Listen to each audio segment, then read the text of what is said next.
Skyward Sword. Some people love it, other people, not so much. But one thing I think most people agree on is it's got some pretty dang good dungeons. So today we're going to be doing a tier list of dungeons in Skyward Sword.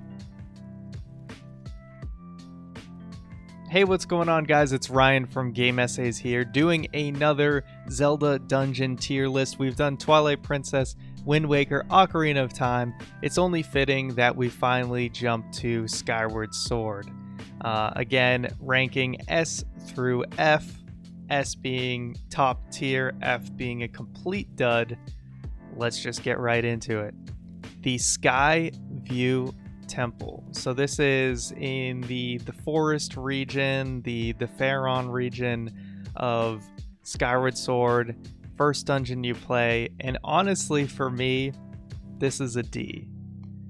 This is just one of the most bland dungeons that I think has ever been done in the Zelda series. And there's some, they've had strong intro dungeons before. I think the Deku Tree is one of the best examples of this, but even like Dragon Roost Cavern isn't bad. But this to me is just like the most boring thing that they could have done. I don't know, this temple just, this dungeon, I just want to fall asleep when I think about having to play through it. It's not like it's super long or anything, but it's, to me, it just, I never look forward to playing it. And the fact that you have to go back to it later in the game is just kind of like more of a headache. Next we have the Earth Temple, not to be confused with the Earth Temple in Wind Waker. And this one I'm probably going to give a B. It's, I mostly remember, you're walking around on that boulder in the lava, and I think it's pretty good. I don't think it's anything out of this world, but, it's relatively solid. I think there's some interesting elements of like cutting down a bridge, if I remember correctly. You have to hit the ropes with the beetle thing, and overall, I think it's just a fine fire dungeon. I feel like I always put the fire dungeons in B, but it's just kind of how it works out. Leneru Mining Facility. This one I'm also going to put it as a B, but I'll put it above the Earth Temple. Now, this is a long dungeon, if I remember correctly. It takes quite a while to get through. But this is the first dungeon that's like on its own dungeon that's really using those time shift stones. And I do think they use them in really clever ways. I mean, you're moving mine carts around. There's also a lot of like sand areas that you have to use your stamina to like get through before you sink into the sand. But it has some pretty cool sequences. I think like the kind of the final sequence where you're on the minecart, kind of going through that really cool hallway. That's like an amazing kind of set piece that they set up for this dungeon aesthetically. I think it's really cool and interesting. So I would say it's a solid B. The reason I wouldn't put it as like an A or an S is I just feel like it, like I said, it goes on a little bit too long, and it definitely can have some annoying sequences. Next up, we have the Ancient Cistern, and I'm going to put the Ancient Cistern at an A. So this dungeon, I think, is really, really good. It's pretty cool how it follows it's based off of, I believe, this poem. I think it has to do with Buddha, but you have all these like petals. It is like a very serene feeling, but then you go underneath like the underground area, and it's like basically hell, and there's these zombies, and you're climbing a rope at one point to get away from these like zombie bokoblins. You also get the whip in this dungeon, which you can do to like flip over pedals and like hit switches and things like that. There's a lot of kind of water currents you use to move up and stuff. So it's a really, really cool dungeon design. Definitely up there as one of the best dungeons. If you were to do a top 10 Zelda dungeon list, I'm pretty sure I would almost certainly have this dungeon on it. It's really cool, and you have to just play to experience it. I know Skyward Sword It's a lot of people just don't even want to touch it, and trust me, it's far from my favorite Zelda game, but it's worth it to play it for some of these dungeons. And the Ancient Cistern is definitely one of those dungeons. It's just it's a really cool idea. It's so different thematically from what we have seen in a lot of other Zelda dungeons. So this is definitely one where the creative juices were flowing by the development team. Next up, Sandship. Again, here back to back, bam. Sandship for me is an S tier. I know I spoke a lot of high praise about the Cistern, but Sandship for me takes that to the next level. You know, I'm not necessarily counting the sequence leading up to the Sandship, but that definitely kind of helps set the table for how awesome the Sandship is. I'll fully admit I'm a sucker for a dungeon that feels like a real place. So, you know, if you watch my Twilight Princess video, I definitely highly praise Snow Peak Ruins because it really feels like this mansion slash castle area. It doesn't seem like it's designed for a video game, but it's more like the dungeon is built within a area that makes sense. And for the Sandship, this is another one of those things where it feels like a ship. It doesn't just feel like, oh, you enter a ship and then it feels like any other dungeon. No, it actually feels like a ship. And this is where they kind of took the time shift stones to the next level, where you kind of have the ship in the present and the ship in the past.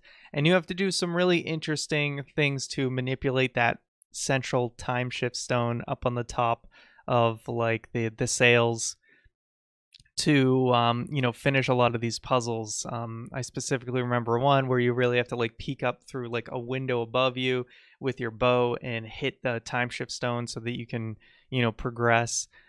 It's just super well done. It's definitely my favorite dungeon in the game. And like I said, I'm just a sucker for a really cool theme, but also being a really fun dungeon to play through. And then also they did something interesting, leading up to the boss, and how you enter the boss room, but it's not like the boss is actually there. You have to kind of walk your way back out the ship while these tentacles are coming after you.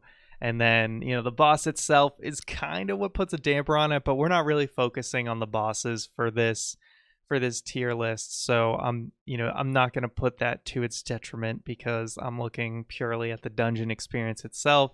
Although the mini boss I think is pretty cool in an intense battle as well. So that definitely adds to the whole experience. But overall, Sandship, in my opinion, S tier dungeon. Next up, we have the Fire Sanctuary, and this for me is a C. I thought that the Earth Temple, we already kind of had the fire theme going, and I thought it was really weird that they decided to add another fire dungeon. And now that's not the only reason I'm ranking it low, but that definitely hurts it, because I remember my first time playing this game and just thinking, like, really, another fire dungeon? Didn't we do something like that? And thematically, it does look different, and there's definitely a lot of different puzzles, but it doesn't look different enough for me to think it really stands out. And this is also a dungeon I don't like because you have to do these underground like like you get these mole mitts where you go underground and you have to do these little puzzles with these little bugs that are underground, and you have to like destroy all the bugs, and it's really annoying, and just to me it feels out of place. And I don't know, I'm just not a fan of those puzzles that you had to do. So this is definitely one where I'm not really usually super excited to play it. And it does have a puzzle that really did stump me. I remember where you have to like stab one of these little water flower things to then like you're usually hitting these little frog tongue things to open doors and stuff like that. And there is one that is a pretty tricky puzzle that I'll give him credit was pretty clever, but otherwise I'm just really not a fan of this dungeon. Then we have Skykeep, I believe it's called, if I remember correctly. And for me, this is, I also want to put this as a C.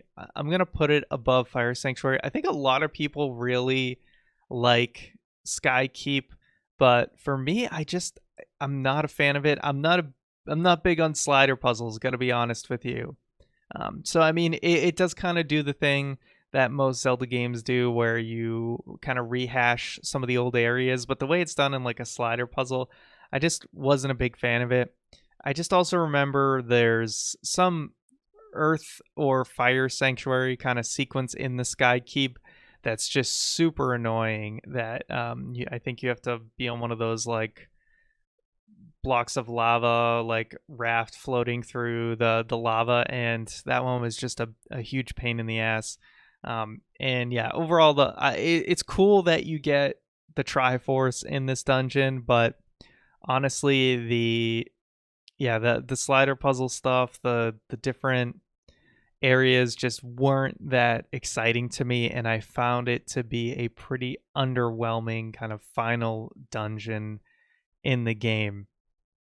But there you have it. Those are my picks for Skyward Sword Dungeons, my rankings on a tier list. It's been almost 2 years since I played the game, so I am going a little bit off memory. So if you think I'm way off base on one of these, definitely let me know. But I feel like I'm pretty comfortable with this. It was definitely a little bit of a challenge to be like, is Ancient Cistern A tier or S tier? But I think I'm pretty comfortable with these rankings. I tend to find that like my absolute favorite it's kind of stays an S, and I'm like, I think Cistern, there's some areas I'm not like super crazy about, but thematically it has to be at least an A. So that's where I stand with Skyward Sword Dungeons. Make sure to let me know how you would rank Dungeons in Skyward Sword. If you haven't played it, I think the 2 dungeons in S and A here are more than worth it for the journey. There's definitely some areas of the game that are not so great, but otherwise I think it's a pretty enjoyable experience. Like I said, you can check out my other tier lists, as well as a bunch of other Zelda videos on my channel. Did one on the timeline. There's a review of Phantom Hourglass, pretty in-depth, so make sure to check those out. Make sure to like and subscribe, and I'll see you guys next time.